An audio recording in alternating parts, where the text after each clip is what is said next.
Dear student, speed. आज हम लोग पढ़ेंगे चाल। चाल किसे कहते हैं? तो जैसे आपको बताया गया था, अगर कोई वस्तु गति कर रही है बिंदु ए से बिंदु बी और बिंदु बी से बिंदु सी और बिंदु सी से बिंदु डी ऐसे पहुंच रहा है, भिन्न भिन्न बिंदुओं से होते हुए ये बिंदु ई तक पहुंचा। ओके, अब यहाँ पर जैसे बिंदु आपका सी हो गया। तो किसी गतिमान वस्तु द्वारा एकांक समय में तय की गई दूरी को चाल कहते हैं। तो पहले इसकी अगर हम डिफिनीशन लिखें यहाँ से, तो इसका फार्मूला हो जाएगा, चाल बराबर होता है दूरी यानी कुल दूरी, दूरी बटे समय लिखेंगे। क्या लिखेंगे इसमें? दूरी बटे समय। ओके, चाल चूंकि अदिश राशि है, इसका कोई डायरेक्शन नहीं है। अब यहाँ से ए पहले इधर मुड़ा, फिर इधर मुड़ा, फिर इधर मुड़ा, फिर इधर मुड़ गया, कोई निश्चित डायरेक्शन नहीं दिया जाता है। तो अगर हम मान लेते हैं, जैसे ध्यान दीजिए यहाँ, तो इसकी डिफिनीशन बनाई गई है, समय को एकांक मान लेते हैं। ये जो नीचे समय दिया है उसको t बराबर 1 सेकेंड, या समय को जब आप एकांक मान लेते हैं तब चाल के परिभाषा को इस तरह से बनाते हैं, एकांक समय में, एकांक समय में, एकांक समय में किसी गतिशील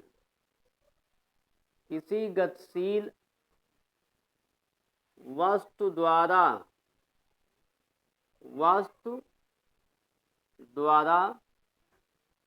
तय की गई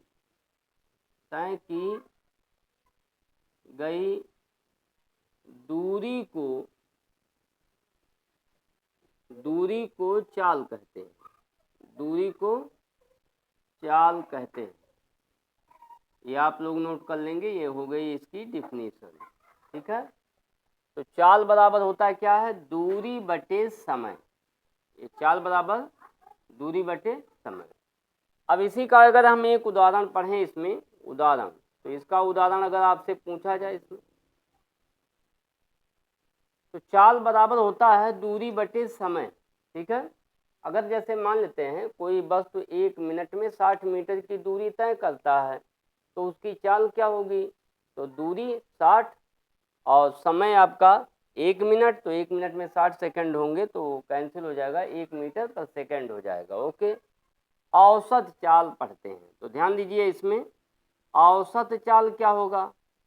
औसत चाल, तो औसत चाल बराबर होता है कुल दूरी, ध्यान दीजिए इधर, कुल दूरी बटे कुल समय, कुल दूरी बटे कुल समय हो गया। अब ये औसत चाल की डिफिनीशन हो गई। तो एकांक समय में किसी वस्तु द्वारा तय की गई कुल दूरी को औसत चाल कहेंगे। यहाँ पर एक औसत चाल का फार्मूला हो गया। अब इसी में आप आंशिक प्रश्न अगर हल करना चाहें तो इसी को आप सॉल्व कर लीजिए। एग्जाम्पल हो गया यहाँ से, जैसे देखिए यहाँ से, तो एग्जाम्पल क्या है? जैसे मान लेते हैं ये जो दूरी आ रही है, अगर ये मान लेते हैं 10 मीटर यहाँ से चला और 20 मीटर यहाँ से चला, और यहाँ पर मान लेते हैं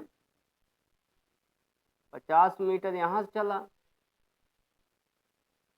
और 20 मीटर यहाँ पे चला, मान लेते हैं जैसे 10 मीटर मान लीजिए इसको, दूरी ज़्यादा लंबे पैमाना नहीं बनाया गया है, और इसको आप मान लीजिए 40, तो 40, 50, 60, 70, 80, यानी जो है ये कुल कितनी दूरी तय किया?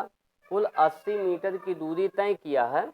अगर इसको हम मान लेते हैं, जैसे यहाँ से इसको आने में यहाँ तक मान लेते हैं जैसे 5 सेकंड लगा, यहाँ तक 5 सेकंड, यहाँ पे आपका 20 से अगर मान लेते हैं जैसे 10 सेकंड लग गया, यहाँ से 10 सेकंड, और यहाँ पर मान लेते हैं जैसे 10 सेकंड, यहाँ भी सॉरी यहाँ पर मान लेते हैं जैसे 20 सेकंड चला, ये 20 सेकंड लग गया यहाँ से, और यहाँ पर ये 5 सेकंड लग गया। ओके, ये भी 5 सेकंड लग गया। तो अब इस प्रश्न को अगर हम देखें तो ये हो गया, ए से बी 10 मीटर की दूरी तय किया 5 सेकंड में, बी से सी 20 मीटर की दूरी तय किया 10 सेकंड में, सी से डी 40 मीटर की दूरी तय किया 20 सेकंड में, डी से ई 10 मीटर की दूरी तय किया 5 सेकंड में। तो हम यहाँ पर कुल दूरी, यानी जो यहाँ पर हमारा औसत चाल होगा, औसत चाल, तो औसत चाल को हम लिखेंगे इसमें, कुल दूरी कितना तय किया है, तो 10 प्लस 20 प्लस 40 प्लस 10 ऐसे यहाँ पर लिखेंगे। और कुल समय, तो समय आप जोड़ देंगे 5 धन 10 धन 20 धन 5, ऐसे आप जोड़ते चले जाइए। तो 40 20 40 50 60 70 80 मीटर की दूरी तय किया, और यहाँ पर 20 30 और 10 40 सेकंड हो जाएगा। तो ये कितना हो जाएगा कैंसिल, तो 2 मीटर पर सेकंड इसका हो जाएगा आंसर। तो इसका जो औसत चाल है वो कितना आ गया, 2 मीटर प्रति सेकंड। तो डियर स्टूडेंट, इस तरह से हम स्पीड ज्ञात कर लेते हैं। तो जैसे आप चाल के बारे में अगर दैनिक जीवन में उपयोग देखें यहाँ पर, तो जैसे किसी वाहन पर जब भी आप देखते हैं तो वाहन के सामने आगे लिखा होता है 40 किलोमीटर प्रति घंटा। ये ध्यान दीजिए, 40 किलोमीटर प्रति घंटा लिखा होता हावर्स। तो ये क्या होता है, उसका 1 घंटे का एवरेज लिखा होता है। अब इसको पढ़ेंगे क्या, अब 1 घंटे में एक वाहन जो है वो 40 किलोमीटर तक जा सकता है औसत, यह औसत चाल है। तो कोई ज़रूरी नहीं है कि ये थोड़ी दूरी है तो ये जो है यहाँ पे कम समय लगा। अब यहाँ जैसे ई और डी में, ई और डी की दूरी में हम जो है 20 सेकंड लगा सकते हैं। तो यहाँ समय अलग अलग हो सकता है, कोई निश्चित नहीं है कि ये बड़ी दूरी है तो यहाँ बड़ा समय लगेगा, छोटी दूरी है तो छोटा समय लगेगा। तो वहाँ पर जो दिया हुआ है,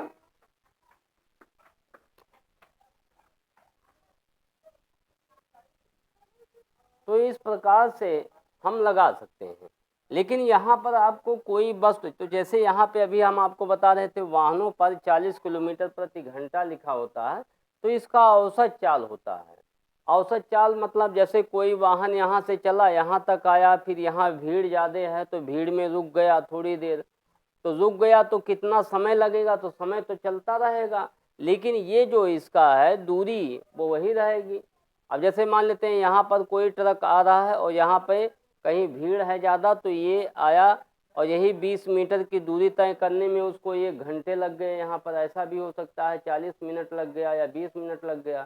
ठीक है, तो हमको इस फार्मूले में केवल क्या यूज करना है, हमको कुल दूरी और बटे कुल समय ले लेना है। तो कुल दूरी बटे कुल समय के अनुपात को ही हम औसत चाल कहते हैं। ठीक है, थैंक यू। नेक्स्ट, अब आपको वेग, नेक्स्ट अगले वीडियो में आपको वेग के बारे में बताएंगे।